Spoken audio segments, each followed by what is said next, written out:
Susan Hackley. I'm the Managing Director of the Program on Negotiation at Harvard Law School. This is our first public event of the year, so we're so excited to see you here.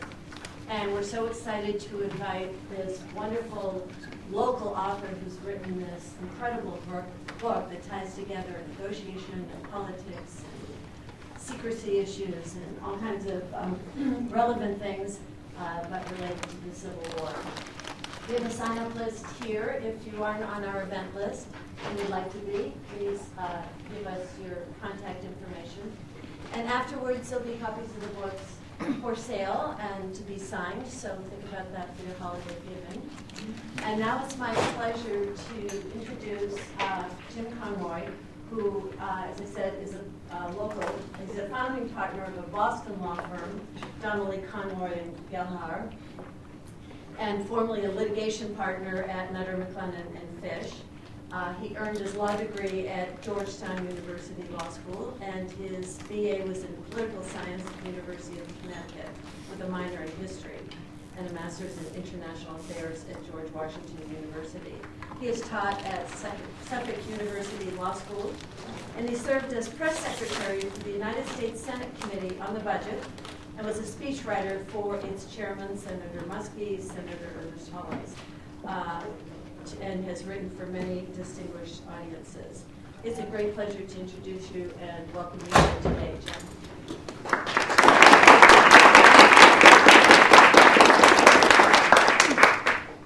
Thank you, Susan, for that very generous introduction. I suppose it's too late for the admissions office to reconsider my application. But, made a mistake. But it's an honor to be here in any capacity.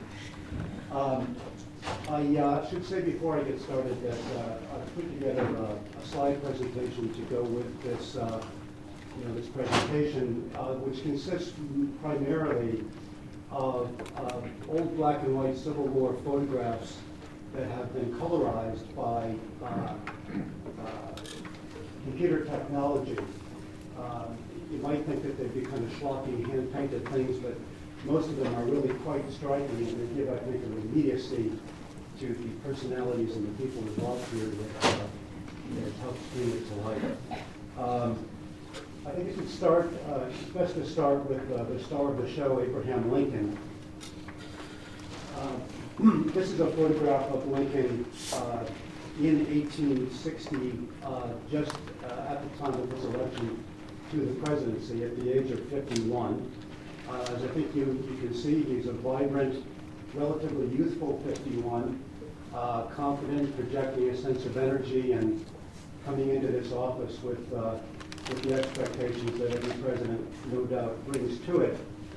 In 1865, after 4 years of war, we can see, I think, the toll that that tragedy brought upon him. There was a portrait painter by the name of Carpenter who was living and working in the White House for a period of 7 months at this time, who said that it was the saddest face I have ever seen. There are days when I can scarcely look into it without crying. Your mic is off. It's off? Yeah. Sorry. That's right. Can you hear me better? The point being that, we can only imagine the burden of being the commander-in-chief of the United States at this incredibly difficult, tragic time in our history. In my own generation, we lost 50,000 dead Americans in the Vietnam War. In the Civil War, the current estimates exceed 700,000 dead, which is, out of a population about 10% the size of our own. So it truly is a catastrophic event, the like of which we have never seen and hopefully will never see again. We all think about the military deaths and the carnage that the war wrought with the soldiers. We don't think as much about the civilians. Probably most of us know about General William Tecumseh Sherman and his famous March to the Sea, in which he and his troops devastated the heart of Georgia in an effort to break the will of the Southern people and break their will to continue the war and also their means to do so. Most of us have not heard so much about what Sherman and his men did in South Carolina, which was substantially worse than what they had done in Georgia, all as part of a calculated, deliberate plan to end the war, not only militarily, but by breaking the civilian population and causing that kind of destruction and loss of morale and economy among the civilians.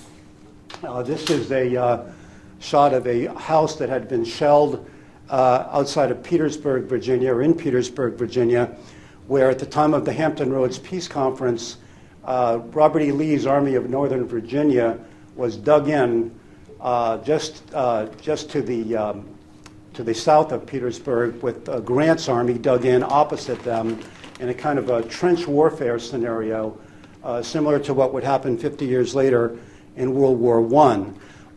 Grant basically wearing Lee down at this point toward the end of the war, the last real obstacle between Grant and Richmond, the capital of the Confederacy. This is one of the houses that was shelled by Union forces in Petersburg quite deliberately, not by accident. One of the books I read is a memoir of a woman who lived in Petersburg with her infant daughter, and talks about how the first intelligible sound that her infant daughter made was the sound of a screaming artillery shell. So we get some sense, or try to get some sense, of the depths in which this country was at that time and the burden that was on Abraham Lincoln. This is a map of the South, or of the actual entirety of the country toward the end of 1864, which gives you some sense of the state that the war was in at the time of this peace conference. The area in blue is the area controlled by the Union troops, and that had never been exposed to the war. The area in beige is that part of the southern states, or southern sympathizing states, that were under Union occupation as of 1864. And the pink is all that was left of the Confederacy by this time. If your eyes were better than mine, you could see that the cities along the coastline were also almost all occupied and controlled by Union forces. There was a blockade that had tightened and gotten more and more effective, that basically squeezed off trade between the South and Europe, on which they had relied for munitions and clothing and food and supplies. The South was basically cut in two along the Mississippi. There was no communication between the two halves. The treasury was all but empty in Richmond. The armies, the Southern armies, had fought well and had more often than not outfought the Northern forces, but were so heavily outnumbered and so heavily out-equipped that there was really almost nothing left of the South's ability to resist by this time. Lee's army is pinned at Richmond. Hood's army of Tennessee, which had been the other great army, had been all but destroyed in December in Tennessee.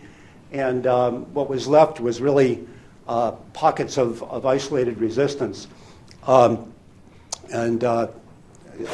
General Johnston's army in the heart of the South as well. But by this time, the war was really at close to an end point. I like to recall the story of a tubercular draftee in Richmond who was drafted for 10 days' service despite the tuberculosis and died on the 11th day, just to give you some sense of the depths to which the South had been reduced. There were growing demands for negotiation at this time in the South. There had been a bit of a peace movement for quite a while, but by this time it had really spread and deepened. Places like North Carolina and Georgia, there were actually demands for the possibility of a separate peace with the North. So this is a situation in which Lincoln finds himself at Christmas time in 1864. Now, we might ask ourselves, and I certainly did, why would Lincoln be interested in negotiating at all at this point, with the war all but won, just about 4 years in, with very little doubt about the outcome?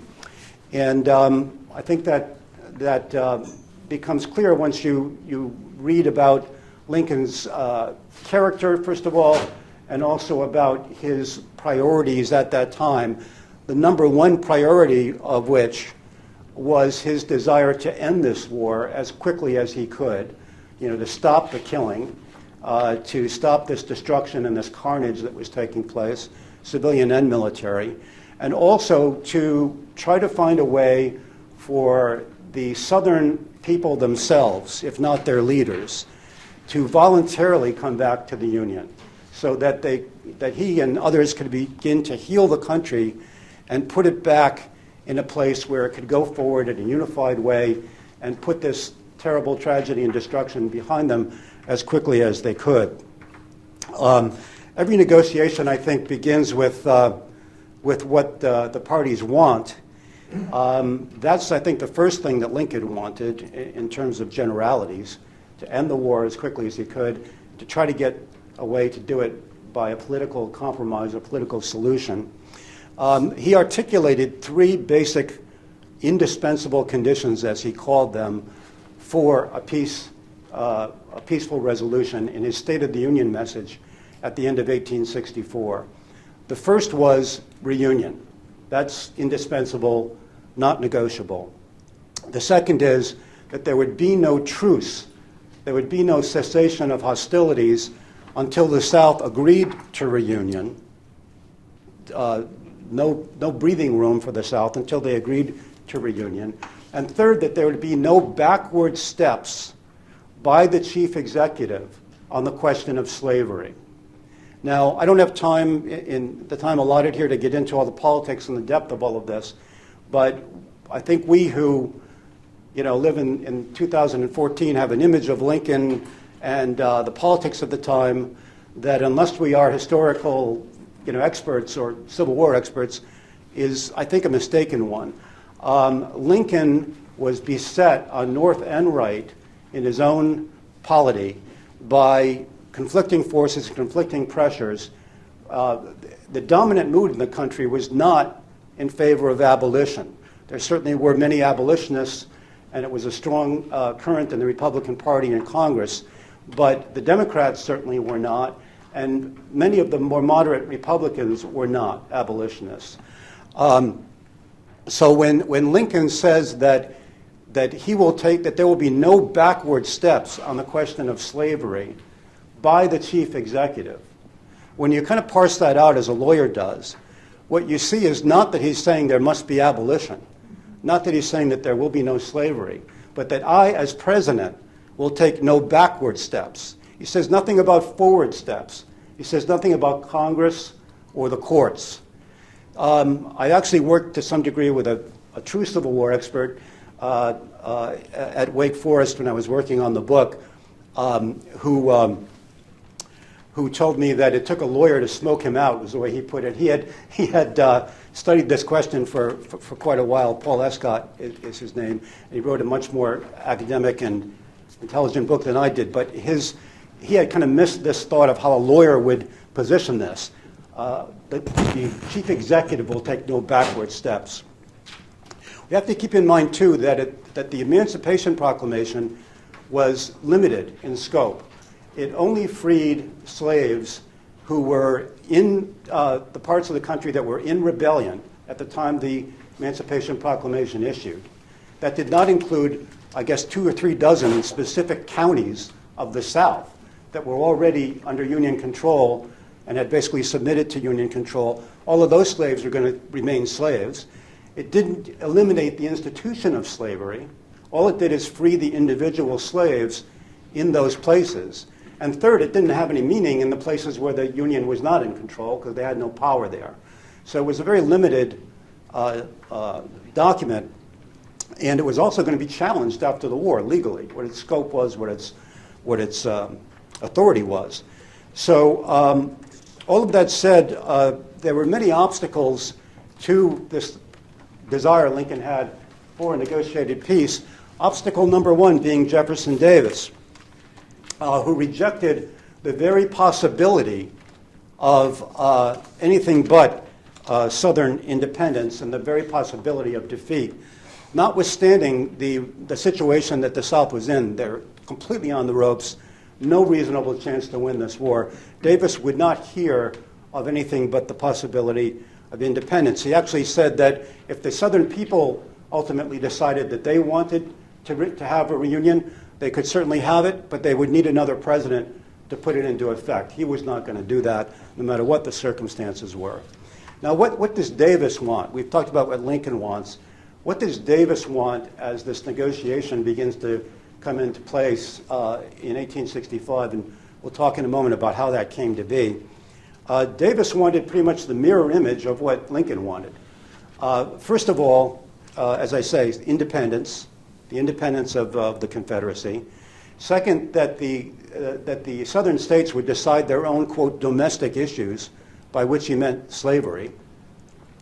And third, this kind of broad concept of honor, which, sounds amorphous and, vague, but was anything but to Jefferson Davis or to, his leadership, his elite in the South. Davis often said, I think truthfully, or, he meant what he said, that the South was not fighting for slavery, that the South was fighting for independence, and that this, he said, we will have extermination. So that's the position from which Jefferson Davis was proceeding at this time. I want to talk briefly about each of those three concepts, those indispensable conditions on both sides of this bargaining table. This is the old Senate chamber in the Capitol building, and I bring it up because there was nothing dishonorable about negotiations. So if you start with the idea of honor, that we have to have an honorable end to this war, there was nothing dishonorable about negotiation. There may be today in the United States Senate, but there wasn't then. There were a number of great compromises that we all learned about in sixth grade, and many of you learned about in more depth thereafter. Every American war up to that time had ended by a negotiated compromise. The Revolution, the Mexican War, and the War of 1812 had all ended at a peace table with a negotiated settlement. So there's nothing dishonorable about that. There could be peace with honor. The second point, slavery, obviously difficult to negotiate, but not impossible. Not impossible to negotiate. There was a lot of talk about a national convention of all the states where, there would be delegates from all the states who would agree on all the outstanding issues, including slavery. Many Southerners favored abolition to one extent or another and to one degree or another. Many Northerners, as I said earlier, were indifferent about abolition or even opposed to it. Lincoln had always favored, number one, a gradual emancipation, and number two, a compensated emancipation, so that slave owners would be paid for the value of the slaves. None of that was, all of that's in the realm of negotiation, it seems to me.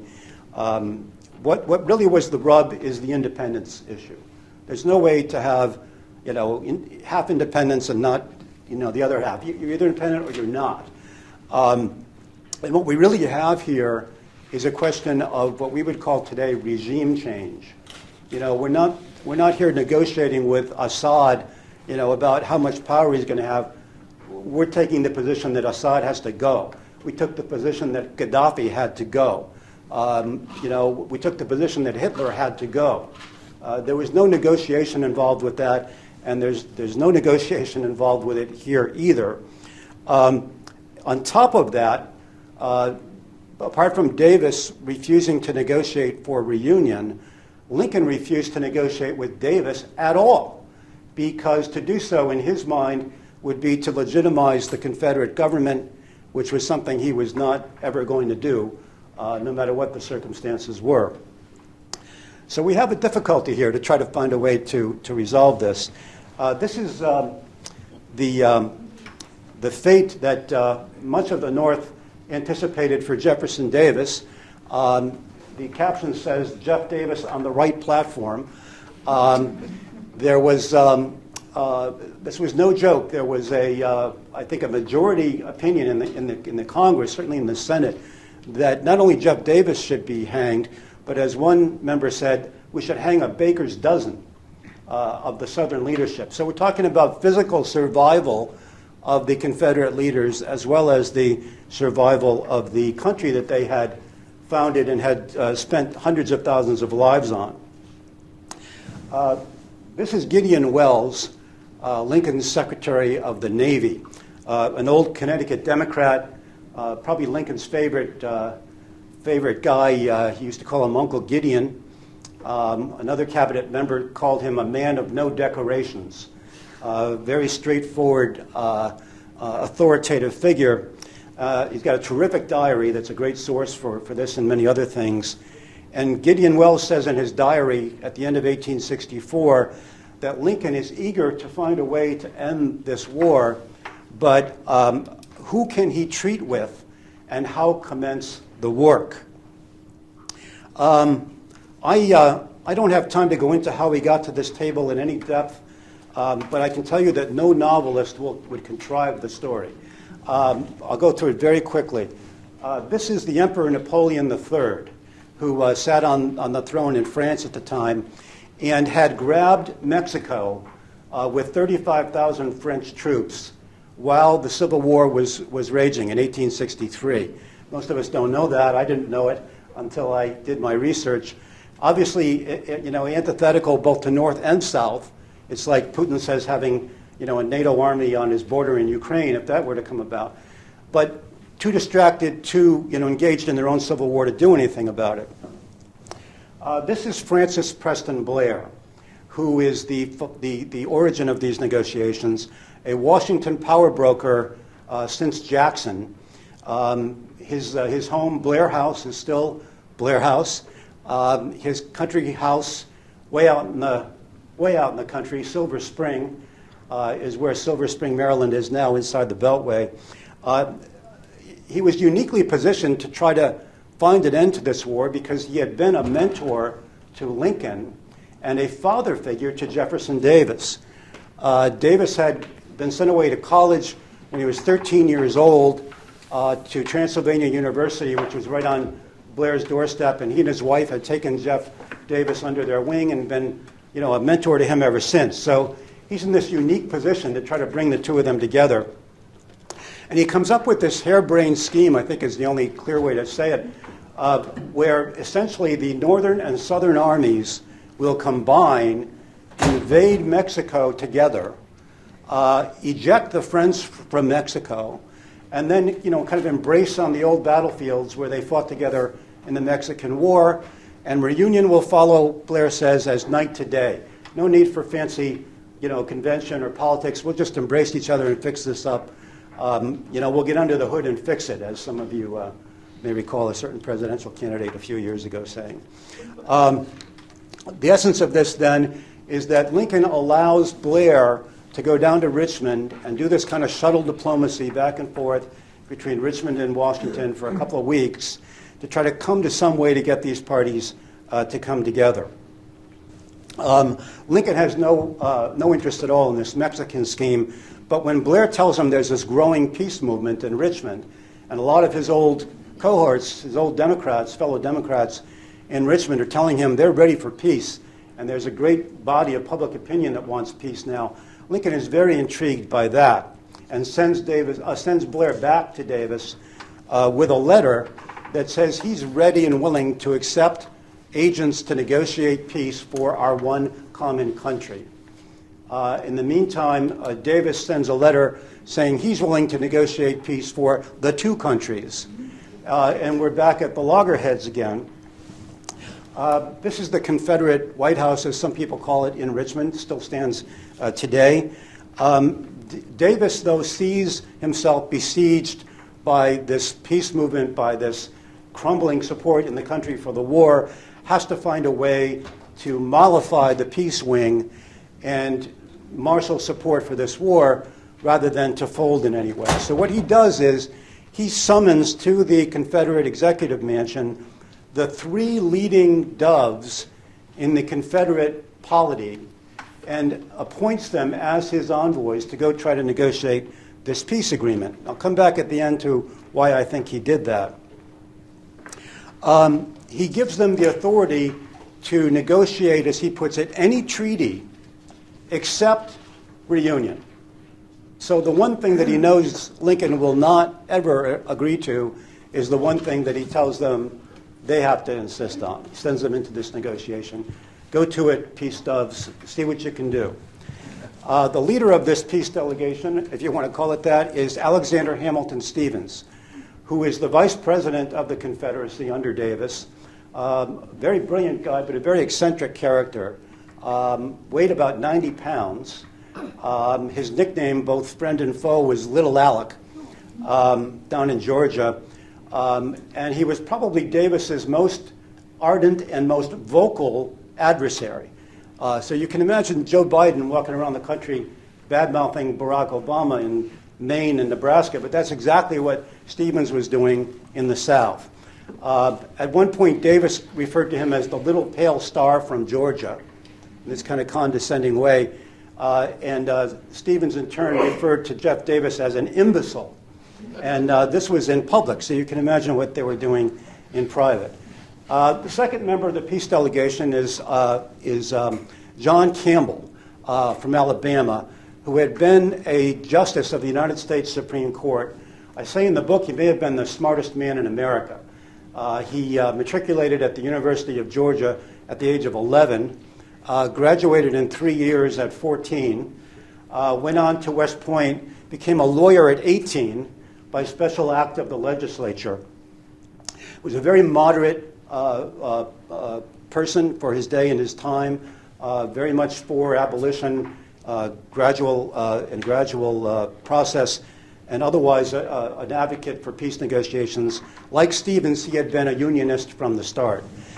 The third of these three delegates is Senator Hunter of Virginia, Robert Hunter, who had been one of the most distinguished politicians in America before the war, elected Speaker of the House at the age of 32, had been in the first class at UVA with Edgar Allan Poe, which I think may be a higher distinction than the 32-year-old Vice President of the United States, but another very well-regarded figure. All three of these men were very well known in the North, very highly respected in the North.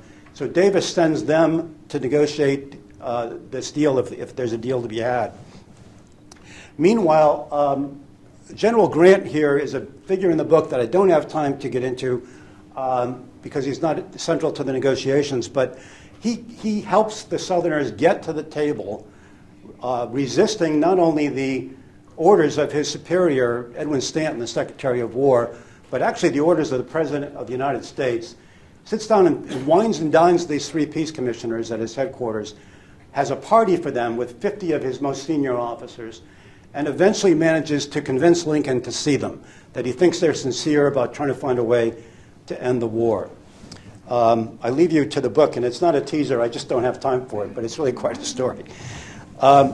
The peace negotiation takes place at Hampton Roads here in Virginia in the shadow of Fort Monroe, which is still there today, in that anchorage that you see. Lincoln sends ahead to that meeting his Secretary of State, William Seward, who I think you can see didn't like to have his picture taken. Seward was a very amusing guy, very charming guy. Everybody loved him, even the Southerners who hated his politics. Again, I don't have time, but he's quite a character, and he deserves your attention. The negotiation takes place on the presidential steamboat, the River Queen, which I think of as the Air Force One of its day. This is the very luxurious yacht, if you will, that Lincoln used to travel. It takes place in the salon, or saloon, really, of the River Queen, which is pictured here on the cover of the book as well. This is not the peace conference. It's a military conference that took place very soon after it, which is also in the book. But it's on the cover because it's the room where the conference took place. So you get some sense of the physical layout there. Here we've got, and I will not be clicking for a bit here, the five participants in the peace conference: Lincoln in the center, Seward in the upper right, Campbell, the former Supreme Court Justice, in the lower right, Senator Hunter in the lower left, and Stevens in the upper left. Now again, how do we start this negotiation with this terrible carnage and 4 years of horror and, all the rest? These people, all 5 of them, had been to one degree or another friends and colleagues before the war. Stevens here had been a close friend of Lincoln's in the Congress of 1848. Seward and Hunter had been close friends in the United States Senate for 12 years. Campbell had been at Lincoln's inauguration, as a Supreme Court justice. They had talked and met there. All friends, all colleagues, all respecting each other. But after 4 years of this horror, how do we get the table turned now and start to talk about peace? Lincoln takes a chance when they walk into this room together. Stevens is, I said, 90 pounds, very, very small man, but he's got this huge overcoat of homespun southern wool, blockade wool as they called it, where they would make their own clothing because they couldn't get anything through the blockade. But Grant said it was like twice as big as any coat he'd ever seen in Canada. And it sort of puffed up on him, and he had 3 scarves, and he was all bulked up. So Lincoln's thinking to himself, my God, this is Alex Stevens? He's gained a lot of weight. Stevens takes off his coat, and there's the old Alex Stevens. So Lincoln, his mind is moving. He's thinking, how do I break the ice? He takes a chance, and he says, well, that's the smallest ear I've ever seen emerge from so much husk. Happily, for the sake of diplomacy, Stevens leads the laughter. Everybody sort of relaxes. They start telling jokes and stories about, crusty old John Quincy Adams and the good old days. They light up cigars. They sit back in their easy chairs. It's almost as if, and this goes on, for 15 minutes, it's almost as if they don't want to change the mood and have to get to this subject. But eventually Stevens, the little guy in the upper left corner, starts, calls the meeting to order, basically. He says, well, Mr. President, and I think this was carefully rehearsed language, is there no way for us to restore the good and peaceful feelings that existed in those days between the 2 sections of the country?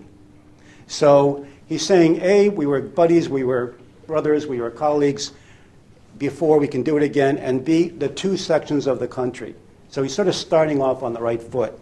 Lincoln, however, puts a pall on the thing immediately. Lincoln says, there's only one way I know of, and that's for the forces who are resisting the authority of the United States to stop.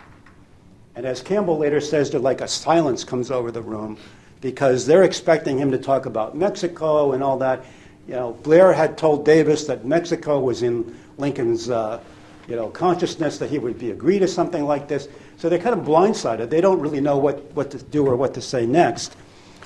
Stevens says, is there not some continental question, Mr. President, that we might divert the public mind from the current troubles, and find a way to resolve ourselves by that? Lincoln says, I suppose you're referring to something Mr. Blair said. Blair had no authority to speak for me. I'm here to talk about one thing, and that's reunion. Again, I don't have time to go into this in depth. At question time, we'll get into it perhaps more. But Campbell tries to propose the idea of what he refers to as the Zollverein, which was this weak economic alliance of the German states, of which there were 20 or so at the time, that had this kind of economic union. And gradually, Mr. President, if we have something like that, maybe we'll just come back together after social and economic intercourse, as he puts it, brings us back into the fold. Lincoln's not interested in the Zollverein. Hunter, this goes on for quite a while with no give by Lincoln at all. Hunter finally says, you have to give us something, Mr. President, and you say you won't negotiate with armed rebels, because what Lincoln said was he would talk with them after they laid down their arms, but he's not going to negotiate with armed rebels.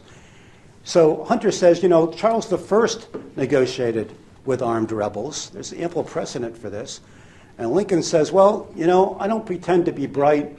On matters of history, I have to refer you to Seward. All I remember about that case is that Charles lost his head. So it's with that kind of tone that Lincoln then finally, having said in so many words that they're looking at the hangman, that the people in this room are looking at being hanged, as are their colleagues, that, your armed resistance is completely on the last legs. But what I'm going to do is offer you a few carrots here. That's not the way he said it, but he was offering them some carrots to induce them back into the Union. First thing is, he says there will be a reunion. There will be no independent Confederacy. Second, what I can give you is the following. I have the pardoning power as President of the United States. You can count on me to exercise that power liberally and basically save you from the hangman. Secondly, we have confiscated, the North has confiscated many millions of dollars of Southern property. It's up to Congress to restore that, but I can support that. I can be your advocate for that and have your property restored to you. Thirdly, you can come back into the Union with all your old political rights, if I have anything to say about it. Again, Congress controls that. I don't control that. It's sort of the negotiation system where you have the ability to say, I'm just the agent here. I don't have the authority, but here's what I'd like to do. I can go back and try to get you that, but I don't have the authority to give it to you. Hunter basically, and the third thing is slavery. Lincoln does tell them that, again, as far as he's concerned, the Emancipation Proclamation was an exercise of his war powers, as he puts it. And that once the war ends, he doesn't know what the result of that will be. He, for one, thinks it probably will end with the war. But the courts will decide that, and Congress, has a role in that. If you come back into the Union, you'll play in all of that. If you don't, you won't. And then finally, the 13th Amendment had just been endorsed by the Congress and was now going to be sent to the states to be ratified. Lincoln and Seward tell these Southerners that if the 11 Confederate states come back into the Union, it only takes 10 to block ratification of the 13th Amendment. And there's already 2 slave states in the Union that never left the Union. So Delaware and Kentucky. So you can there's a lot here that you can get out of this if we can go forward, with a real negotiation. Basically, the conference ends indecisively. There's really no resolution one way or another. And the two sides kind of repair to their corners to see what they can do. Meanwhile, the country had been in a state of jubilation when the news came out that there had been this peace conference. This is a cartoon from Harper's Weekly, which was the big periodical at the time. The caption is "Flying to Abraham's Bosom." But the people were grossly disappointed when it came to naught, as was Lincoln. This picture was taken 2 days after the Hampton Roads Peace Conference. And I think, again, you can see the care and the wear on the President of the United States. That very day, he calls his cabinet together, having worked all day on a proposal that he can try to take back and revive these negotiations. For some reason, Seward is not there, and I've never been able to figure out why. I can't imagine he had a more important engagement, but for some reason, he's not there. The proposal that Lincoln presents to his cabinet is as follows. I will take to the Congress the following. 1, a payment of $400 million, which is serious money in 1865. $400 million to the southern states if they come back into the Union by, I forget the date, July or something. 2, all of their property will be restored that's been confiscated. 3, they will all be pardoned. All of their leaders will be pardoned. And 4, I will recommend that they be restored to their full constitutional rights as free states. Lincoln's Secretary of the Interior here, John Usher, an old friend of his from Illinois who rode the circuit with him there, says that he was convinced that everybody could see that this was political suicide. If he went back to the Congress and said, we've got the South on the ropes after 4 years of carnage and 350,000 dead Northern boys, but you know what, I'm going to give them $400 million and I'm going to let them back in as if nothing happened. We're going to pardon all the leaders, okay? You might as well, take up farming because that was going to be utterly rejected. Usher says that if one member of his cabinet had supported him in this, Lincoln would have gone and done it anyway. Not one member did. His cabinet unanimously rejected this, said, you're crazy to do this. We cannot begin to even talk about this. Nobody better even hear that you proposed it to us. So it dies where it started.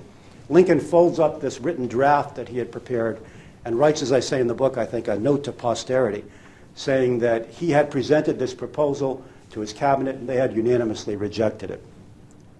Meanwhile, Jefferson Davis springs the trap, as I see it, that he had set when this all started. He holds an enormous rally at, of all places, the African Church in Richmond, which was the biggest room in the city, saying that the Yankees have thrown us, thrown sand in our face. They've given us nothing. They've insulted Southern manhood. We have no choice now but to fight this war to the last man and boy. He gets a tremendous ovation. There's about a week and a half of support and enthusiasm in Richmond, which very quickly peters out. John Campbell does what he can, as actively as he can, to try to find some Southern leader who will embrace this idea of negotiation, go back to Lincoln, with a counteroffer, accept a reunion. There's no way we're not going to have that, but negotiate slavery, make sure that we have our political rights restored. Nobody will listen to him. He goes to Robert E. Lee first. Lee says it's not his job, although he knows he can't win the war and says so. 2, he goes to Davis. Davis is, forget it. 3, he goes to the Senate and the Congress. Nobody will support him on this. It's sort of, Henny Penny or whatever that duck is or whatever that goes around. Who will help me make the bread? Who will help me knead the bread? No, what's that? The little red hen. The little red hen. There are no takers in Richmond. So eventually, within a few weeks, as was inevitable, Robert E. Lee is pushed to the point where he has to withdraw from Petersburg, abandon Richmond. Richmond is burned to the ground in the course of, most of it, in the course of the next day or two, ironically by the Southern troops who are burning tobacco, cotton, and arms. That the Northern Army doesn't need any of those, but the fire gets out of control and burns the city to the ground. Lincoln then goes down to Richmond, goes to the executive mansion there, from which Davis has fled, and is met there in Richmond by Judge Campbell, who is the only Southern official who has stayed in Richmond to face the music. He knows he's putting a noose around his neck, as I say in the book, but he has the courage to do that. Somebody's got to speak for our people and try to get a deal done here. He meets with Lincoln on the gunboat Malvern here in Richmond, the Union gunboat. And even now, with Richmond in ruins, Lee on the run, the war is days away from being over. Lincoln gives Campbell a document that he can take and give to whoever he wants that says, essentially, you write reunion on the top of the page and you can have anything else you want. I mean, that's a paraphrase, but that's essentially what he says. But by this time, there's nobody to talk to. The government's has fled. Davis is gone. Davis wouldn't have taken it if he had the opportunity. Lincoln also tells Campbell that he wants to recall the Virginia legislature and have the Virginia legislature vote Virginia back into the Union rather than have it conquered militarily. Lincoln then goes back to Washington, tells his Secretary of War, Edwin Stanton, about this plan. Stanton talks him out of it. Says, there's no way you should bring back that legislature. We can't control these people. Hundreds of thousands have died. What about the slaves? We can't do it. Lincoln reluctantly accepts that. And thus ends any remnant of this peace conference. As a result of the failure of the Hampton Roads Peace Conference in February of 1865, till the war ends in April, there are about 10,000 more deaths in that 2 or 3 month span. Columbia, South Carolina is burned to the ground. Richmond, Virginia has been burned to the ground. There's incredible destruction, loss of life, and tragedy that all could have been avoided.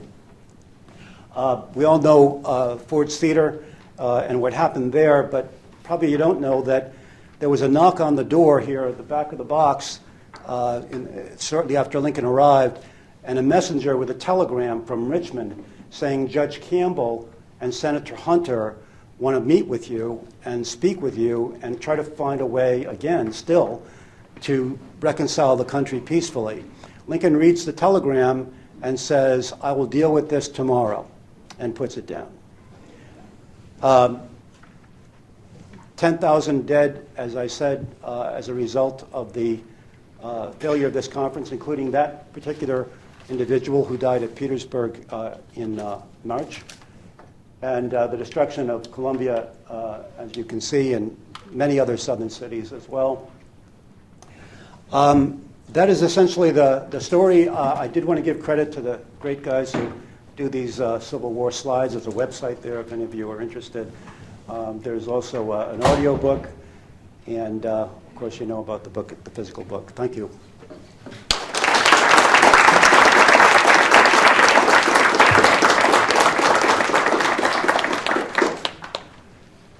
Any comments or questions? I don't know if you want historians arguing with filmmakers, but certainly the picture that one gets from the film Spielberg's one about Lincoln is a very different one, where his main objective is to get the 13th Amendment passed, and he uses the negotiations as a sort of foil to achieve that. Would you care to comment? Sure. To start with, generally, I love the Lincoln film. You know, it's great theater, and the acting is great, and the look and feel of it all is great. But the accuracy is something else again. The general drift of it is accurate, but it's inaccurate in almost every particular, and I don't know why. I don't know why they let that happen. I know there's some dramatic value in it, but yeah, you could have got the name of Blair's servant right, for instance. But in any case, I didn't go into it in the talk, but let me go into it a bit now, the 13th Amendment. At the time that these negotiations were about to take place, the Senate had already adopted the 13th Amendment banning slavery, but the House had not. And the House was, you required, I think it's a two-thirds vote or two-thirds, I guess, vote. And the Republicans were all going to vote for it, but most of the Democrats were not, and they were within about 10 or so votes either way of winning or losing this vote. So Lincoln, as the movie shows, was doing all kinds of bargaining and all kinds of cajoling and threatening, and perhaps even a little on the side here and there to try to get those Democratic votes. So when the day came for the vote, these peace commissioners, these three Southern peace commissioners, were actually on, at Lee's lines, waiting for permission to come across to Grant's lines. And a telegram went up to Washington saying that. And suddenly the Democrats began to bolt from this deal, because their thought was, look, we want the South to come back, and if they're at the peace table now, if we ban slavery, there's no way they're coming back, so we're not going to vote for this amendment. So John Ashley, who's a floor manager for the bill from Ohio, writes a note to Lincoln. And then the note says, Mr. President, there are rumors that there are peace commissioners in the city or about to get here, and we're going to lose this vote if you can't tell us that that's not true. So a messenger brings this note down to Lincoln in the White House. Lincoln, at that moment, is writing instructions to Seward to go down to Hampton Roads to meet with these peace commissioners, literally writing the instructions when he gets the message. He looks at the message, and he promptly turns the letter over and writes a message on the back that says, as far as I know, there are no peace commissioners in the city or likely to be in it. A. Lincoln. On a tape. He sends it back up to Capitol Hill. Enough people are reassured that the amendment passes by 2 votes. At the very hour, 4 o'clock in the afternoon, when that vote takes place, these peace commissioners come across the lines. There is jubilation on both sides of the lines. I mean, it's really quite extraordinary.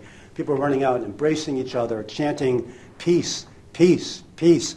Thousands of them on both sides, like it's 1968, in Chicago. It's really quite a scene. So does that answer your question? Yeah. My recollection was that he ordered them to go on the boat so that they wouldn't be in the city. Well, yeah, they weren't going to be in the city, that's for sure.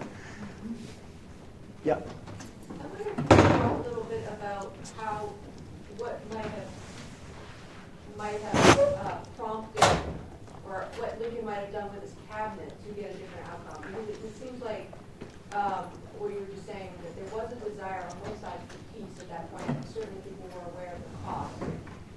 I understand the sort of visceral reaction about leaving so much to the defeated enemy from the north. But was there no voice there that said, we can stop the bloodshed? And was there no argument put forward by Lincoln along those lines? Well, first of all, there was. Lincoln argued to the cabinet that, among other things, that we're talking about $400 million, which is just about the cost of waging this war for the next couple of months. So it's going to take that long to win it. We're going to spend that much to win it, not to mention the lives that will be lost. So it's, as he put it, a pure and simple economy that he was proposing. And secondly, that there has to be some reconciliation here ultimately, and the sooner we start that, the better. And they basically said to him, that's all well and good. We understand that. Maybe some of us agree with it, but you have zero chance of getting that through Congress. And if you even bring it, you're going to lose all your political capital, and there's just no point in doing it. What was the other part of your question? No, along those lines of just what arguments could have Oh, the other point on was there anybody else? Seward, certainly was in favor of this and had, as I said, accompanied Lincoln to the negotiation. But for some reason I don't understand, Seward was not at the meeting. Now, that may have been intentional somehow, that they had agreed that he wouldn't come so that Lincoln could present it. I don't know. But Lincoln was incredibly close to Seward. If you have a moment, I'll tell you, I can't resist telling you a story that entertains me enormously, to give you some sense of the depth of their friendship, Lincoln and Seward. Lincoln is being driven through a review of the troops at some point, and he's being driven by a mule driver who are notoriously, proverbially profane. And the mule driver is doing what mule drivers do while he's whipping up the mules with the president behind him. So Lincoln hears this for a few minutes, and then finally he taps the guy on the shoulder. And the driver turns around, and Lincoln says, excuse me, my good man, are you an Episcopalian? And the startled driver says, well, no, Mr. President, I'm a Methodist. And he says, oh, I thought you must be an Episcopalian because you swear just like Governor Seward, who's a church warden. And apart from it being very funny, I think it really tells you that this is the kind of relationship where he can tease the Secretary of State to a mule driver, and feel comfortable about it. The other point I'd say about this is that in the negotiation itself, on the River Queen, when Lincoln says to the Southerners, a very important point, I should have said it earlier, I guess I skipped it. Not only does he need to find incentives for them to come back and punishments if they don't, but he needs to find a way to save their face. He needs a way to salve their pride, as any negotiation does, so that you're not just crushing somebody, in that. So what he does is, it's really kind of a moving thing, I think, in a way. There's a banter back and forth about how they might deal with slavery and what the chips on the board might be on that, and whether or not the 13th Amendment will be ratified and the rest. Finally, Lincoln physically stands up, and you can see this 6'4" towering figure dominating the room with these guys seated in their chairs, and he says, first of all, that the North is as responsible for slavery as the South. He says that Northern shippers brought the slaves from Africa. Northern traders sold them, in the South. The people of the North wear cotton. The people of the North smoke tobacco. Everybody knows where it comes from. Northern bankers invest in the cotton mills. We're all in this together, and we're equally guilty of slavery. So I'm not here telling you you're the bad guys and we're the good guys. And the second half of that is that if the North sold the slaves to the South, it's only right that the North should pay for them if we're going to take them back again. So I think that tells us two things. One, it tells us about this opportunity for bargaining, and some exchange of values. But it also says that Lincoln's willing to shoulder, responsibility for this as much as the South is responsible for it. It may be an overstatement, but there's certainly some truth to it.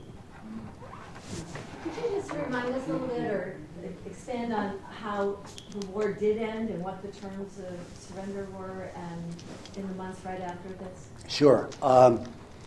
Well, there was no signing on the battleship Missouri where there was a formal, official end to the war. Lee eventually surrendered to Grant, of course. And as I say in the book, it was about 120,000 fresh, well-fed, well-equipped Union troops pursuing about 30,000 of Lee's men who were half-famished, underarmed, and morally the morale was gone. But he eventually corners Lee, and Lee surrenders to him. Grant set the terms of that surrender, not Lincoln. This is a military situation. And Grant basically said, out of his own generosity, that he was going to parole everybody, meaning you all go home and nobody's going to be a prisoner of war, including the officers and the men. That the officers would keep their swords and their pistols, which they normally surrender. That the rest of the troops could go home. That he gave them something like 10,000 Union rations, and did all he could to, keep that morale from being crushed, that face-saving thing again. Some men started setting off cannon and firing off guns in celebration. He stopped it and said, the rebels are our countrymen again, and now we have to go forward together. Then this is in the book. Joe Johnston, who was the other big general at the time on the southern side, down in North Carolina, then met with Sherman, who was his opposite number, and Sherman gave incredibly generous terms to Johnson, notwithstanding Sherman's history as what he had done to the South. Not only all that I just said that Grant gave, but also said by his authority as an agent of the executive that the southern states would come back into the Union with all their rights, that they could keep all their weapons, not just the officers' swords, but the muskets and the cannons and all of that, and gave this ridiculously excessive, generous terms to them. Lincoln by this time was dead, but as soon as the word came back to Washington, Johnson, the new president, put a squelch to that and withdrew those terms, and then General Johnson surrendered on the same terms that Lee had. And then you were left with just a few pockets here and there of people that petered out over the next few weeks. Yeah, I wonder if you could elaborate a little more on this concept of honor, as it was understood in the South at the time, and how that complicated the negotiations. Did they prefer to fight until resistance was impossible rather than getting a better deal at the negotiating table? I think the answer is yes. The short answer is yes, at least most of them. Mm-hmm. To give you the prime example of that, and I'm not a military historian, but when Lee was retreating from Richmond and Grant was chasing him, Lee's army turned and fought 6 times on their way, in that retreat, hopelessly, really hopelessly, without any realistic hope of success. Grant sends over a letter to Lee that says, you must see the situation, and it's time for this to stop, and I'm not going to take responsibility for any more death here. You can see what's happening. General Longstreet, who's Lee's right-hand man, shows this to Lee, and he kind of goes like this, and Lee says, "Not yet." And there's another day and a half of battle, another several hundred deaths, the next day for absolutely no good reason whatsoever.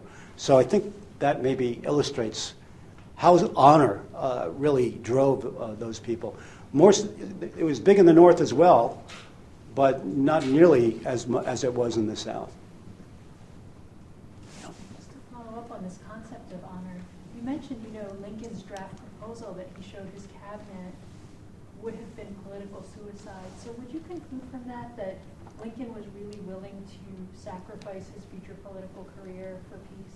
Absolutely. I think it's clear that he was. Today he would have, if he wanted to go that way, I think he would have gone on television, and said, "Look, I understand all these reasons why people are reluctant, to do this, but here's all the reasons why we need to do it and why it's in the national interest and why it's the right thing to do, and throw his moral support behind it. He was very popular at the time. He had just barely been reelected, but I shouldn't say it. He was in grave danger of not being elected until like August or September when Atlanta fell and Mobile fell and suddenly everything fell into place. But by the time of the Peace Conference, he was very popular and had a lot of support. So from what I know of the politics of the time, presidents didn't do that in those days. I mean, they certainly didn't go on television, but they really didn't go out and stand up and issue statements and have news conferences and sort of take the pulpit that way. It was more of a, almost not parliamentary, but the cabinet was very powerful, you know, had a lot of authority. And if he had just ignored the cabinet to a man, gone to the hill with this, and it really would have been pointless, I think. Interesting comparison to Woodrow Wilson, 1919. That's something I know very little about. Well, having made peace, he then went to the people the only way he could at that point, which was traveling by train across the U.S. and speaking from the train, essentially destroyed his health in the process. To try to sell the treaty. Tried to sell the treaty and, Yeah. and was succeeding, but destroyed his health and in the end failed.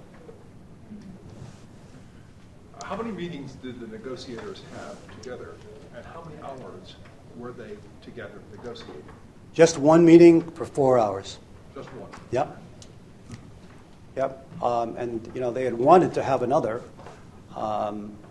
You know, Lincoln and Seward on the way back to Washington on the River Queen talked about what's the next step and what can we do to keep this going. You know, it's another thing I've learned as a lawyer, and I think it reflects on this as well.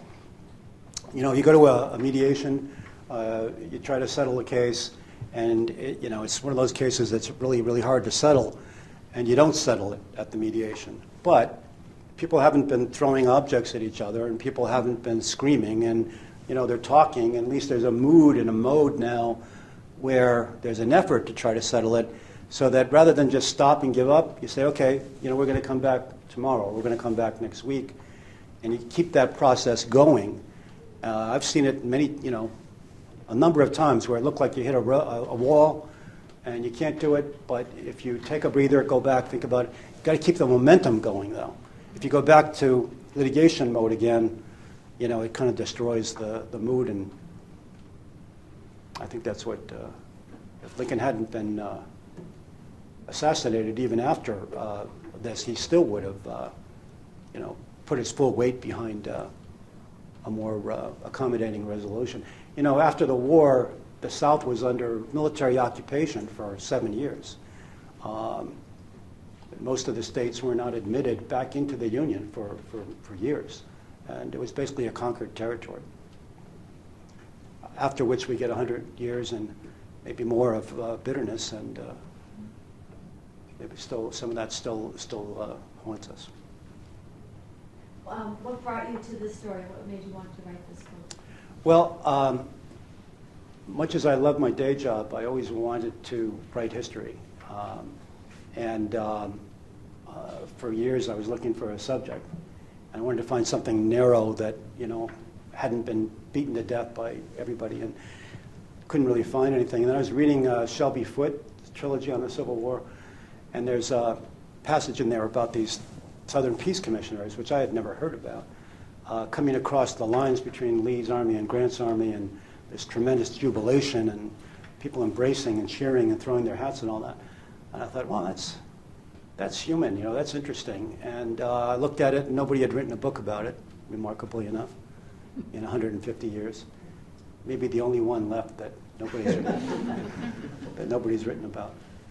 I wonder if I might just put you on the spot and sort of say, if you had to look at this scenario and started to talk about today's environment, are there lessons that you learned in following this, especially digging into it and understanding Lincoln's motivation? Are there lessons that you think may be applicable to current day situations? Yeah, well, yes. First of all, I say in the book that when Davis was in the Senate before the war, he at one time stood up on the floor of the United States Senate, and I don't have the quote in front of me, but the essence of it is that he was going to opposed any compromise with the North, despite what he referred to as degraded letter writers, because of the assurance that I am right. And we can all bring to mind people in the year 2014 who might be capable of making that kind of statement. What I think I drew from it broadly is that the problem tends to be radicals driving out moderates. You know, that on the Southern side, there were many Southern leaders who knew that the war could not be won. In fact, almost all of them knew the war could not be won.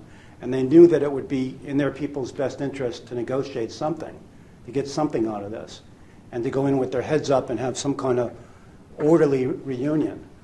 But they didn't have the political will, you know, to be the ones out there doing it. The radicals pushed them out. You know, it's like we have today, you know, not to take sides, but if you're a moderate member of the Republican Party, you know, you're going to put your head up over the foxhole and say, I think we should negotiate with Barack Obama, you know, whether you think so or not.